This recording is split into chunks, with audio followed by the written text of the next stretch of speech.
एक वो ताइफा है कि जो कुंडों की न्याज को जायज़ समझता है, अहले सुन्नत की बात कर रहा हूँ, और उसमें अहले सुन्नत के जो बड़े बड़े उलमा हैं, हुजूर सदरुल शरिया बदरुल तरीका मुफ्ती अमजद अली आज़मी साहब, खलीफा आला हज़रत अज़ीम मर्तबत, जिन्होंने बहार शरीयत लिखी है, आपने बहार शरीयत में लिखा है कि 22 रजब मुरज्जब की न्यास जो इमाम जाफ़र सादिक के साथ मंसूब है वो बिल्कुल जायज़ है, और इस न्याज का करना, खाना खिलाना अहले सुन्नत का एक मामूल है, लिहाजा इसमें कोई कबात नहीं है। हमारे इतने बड़े आलिम दीन, इतने बड़े मुफ्ती, उनका फतवा मौजूद है और मसला मौजूद है। फिर दूसरे बड़े आले सुन्नत के मुफ्ती अल्लामा अब्दुल मुस्तफ़ा आज़मी साहब, उन्होंने अपनी किताब के अंदर जो है वो लिखा है कि 22 रजबुल मुरज्जब के कुंडे बिल्कुल जायज़ हैं, करने चाहिए, खाएं भी खिलाएं भी। और चूँकि मुफ्ती अमजद अली आज़मी साहब सदरुल शरिया अलैहि रहमा ने लिखा है कि इसको आप करें। हाँ, ये है कि जो पाबंदी लगाते हैं कि भाई सिर्फ यहीं बैठ के खाने ले नहीं जा सकते, बोले इस पाबंदी का कोई जवाब नहीं है, आपने न्याज की है कहीं भी ले जाके खा सकते हैं। लिहाजा ये फिर अहले सुन्नत की किताब सुन्नी बहिश्ती ज़ेवर, उसके अंदर जो है वो मियाँ खलील अहमद बरकाती साहब, उन्होंने भी लिखा है कि ये 22 रजबुल मुरज्जब के कुंडे, इनकी न्याज जायज़ भी है और बिल्कुल जो है वो शरीयत ने इसकी कोई मुमानियत शरीयत मुताहरा के अंदर मौजूद नहीं है। अब अहले सुन्नत के अल्हम्दुलिल्लाह बड़े बड़े जब उलमा ने कह दिया, और भी बहुत सारी किताबें हैं जिनके अंदर तहकीक है, कह दिया हमारा ईमान और यकीन अपने इन बुज़ुर्गों के कौल और फ़ेल के ऊपर है, और यही जो है वो मज़हब मुहज़्ज़ब अहले सुन्नत व जमात है, यही हमारा अक़ीदा है और इसी पे दवाम। लिहाजा कुंडे की जो न्याज है, यानी कि वो आप टिकिया बनाएं, आप मीठा बनाएं, आप पराठा बनाएं, कचौरी बनाएं, आप कुरमा बनाएं, जो भी करें, इसाले सवाब आप करते हैं इमाम जाफ़र सादिक रज़ियल्लाहु ताला अन्हु को, तो ये बिल्कुल जायज़ है। अब ये जो कहा जाता है कि अहले तशय्युह ने शुरू किया, तो इस वजह से नाजायज़ है। अहले तशय्युह से हमारा किसी तरह का कोई मुदाबरा, कोई मुकाबला, किसी तरह का मामला नहीं है। अहले तशय्युह आले बहते अतहार के साथ वो अपनी मोहब्बत, ज़ाहिरी मोहब्बत का दिखावा करते हैं। वो कहते हैं कि हमारी मोहब्बत है, तो क्या हम उनकी वजह से अहले बहते अतहार से मोहब्बत छोड़ देंगे? वो या अली का नारा मारते हैं, तो क्या हम या अली का नारा मारना छोड़ दें कि वो भी या अली का नारा मारते हैं?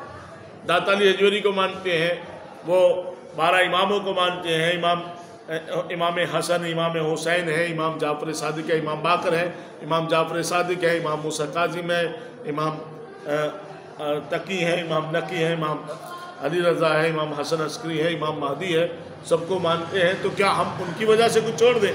और तो और वो कुरान को भी मानते हैं, फिर कुरान को भी मादल्ला छोड़ देंगे।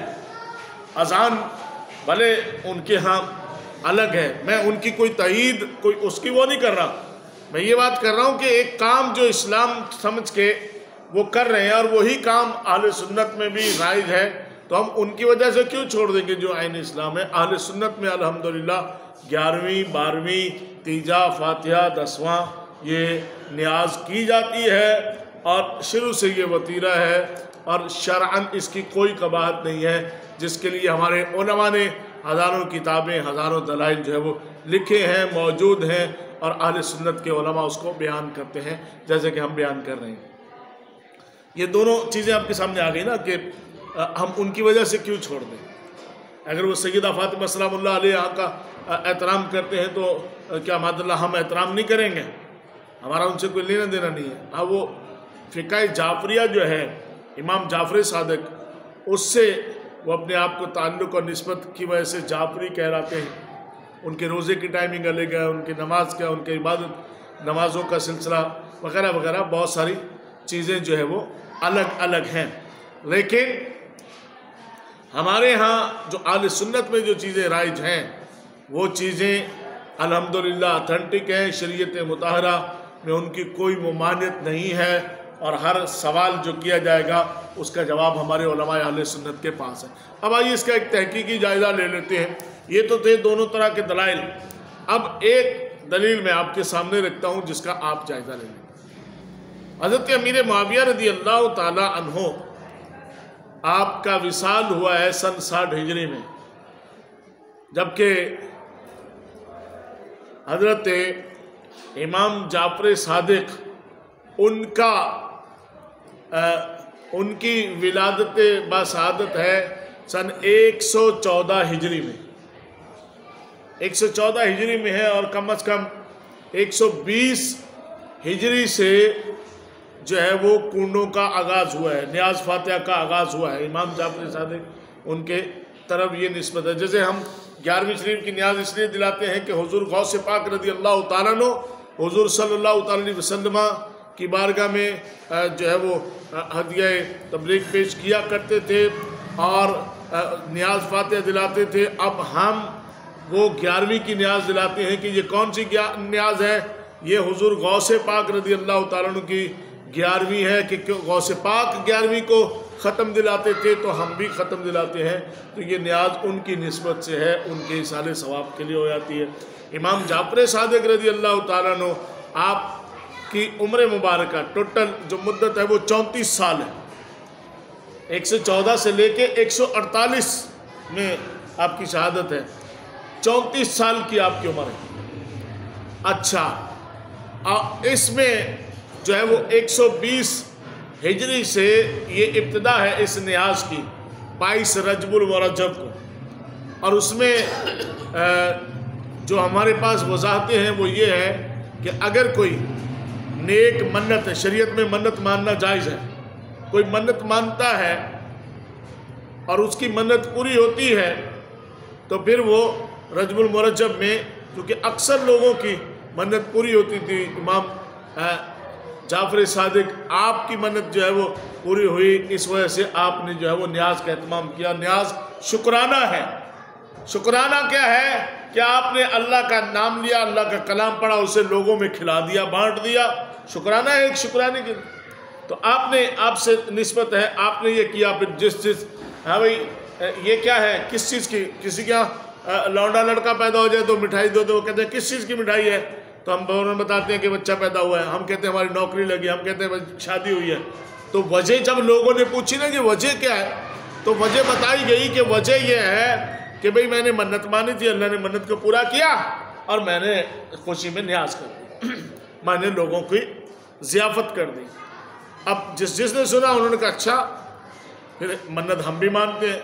और अभी फरमाते हैं कि जिसने जो मन्नत मानी, अल्लाह वहदहु ला शरीक ने जिसकी मन्नत को पूरा कर दिया, उसने न्याज का सिलसिला, यूँ ये सिलसिला 22 रजबुल मुरज्जब से जो है वो चला आ रहा है। अच्छा, अब चूँकि ये दरस कुरान में हम बिल्कुल निचोड़ निकालते हैं, हम तारीख़ी हवाला जात को और दूसरों के दलाइल को, हर चीज़ को सामने लेके आते हैं। अब आप अंदाज़ा लगाइए कि ये शुरू हुई सन 120 हिजरी में, और हज़रत अमीर मुआविया रज़ी अल्लाह ताला अन्हो का विसाल हुआ 60 हिजरी में। तो 60 और 20 में सिर्फ 60 का ही फासला है, 60 सालों का फासला है। 60 सालों के बाद ये न्याज शुरू हुई, जो हज़रत इमाम जाफर सादिक ने न्याज शुरू की। तो ये 60 सालों के बाद शुरू हुई। तो ये इस बीच में 60 साल बहुत होते हैं। अभी पाकिस्तान के बने हुए 60 साल हो गए, मतलब 75 साल हो गए। वैसे एक बात कर रहा हूँ कि जब 60 साल होते हैं तो 60 साल एक आम नॉर्मल इंसान की मुद्दत हयात का गिराफ 60 साल है। 60 साल के बाद जो है वो ये सिलसिला शुरू हुआ। तो आप आसानी से ये कर सकते हैं कि एक शख्स 60 साल पहले विसाल कर जाता है तो ठीक 60 साल के बाद उससे कोई बदला नहीं लिया जाता। 60 साल के बाद उसके मरने की कौन सी खुशी है, 60 साल के बाद उसके वो होने की। तो ये मंसूब है इमाम जाफर सादिक रज़ी अल्लाह ताला अन्हो से, और ये सिलसिला चलता हुआ आ रहा है। अब जो लोग एतराज़ करते हैं और पढ़े लिखे लोगों को वरगलाते हैं, उनका जहन ख़राब करते हैं, उनका मुद्दा ये है, वो ये कहते हैं कि ये मंसूब किया है इमाम जाफर सादिक रदी अल्लाह तआला अन्हु से डर के इन्होंने, हालांकि ये खुशी में हज़रत अमीर मुआविया रदी अल्लाह तआला अन्हु की खुशी में जो है वो करते हैं। ये फ़कत ये जहन के अंदर और फ़िक्र के अंदर ये एक वसवसा शामिल करके इस न्याज से रोकते हैं। इसके बाद फिर 11वीं शरीफ की न्याज से आपको रुकना पड़ेगा। अगर हम ये न्याज नहीं दिला सकते हैं, अगर हम इसकी फातिहा 22 रजब की फातिहा नहीं पढ़ सकते हैं, फिर 11वीं की फातिहा से आपको रुकना पड़ेगा। फिर आपको 10वें की फातिहा से, तीजे की फातिहा से आपको रुकना पड़ेगा। तो ये वही लोग हैं जो बुजुर्गान दीन के, सहाबा इकराम के, आले बैत के जो है वो मुखालिफ हैं, आले सुन्नत के मुखालिफ हैं और बिल्कुल ये किसी बात को, किसी चीज़ को नहीं मानते, सिर्फ़ और सिर्फ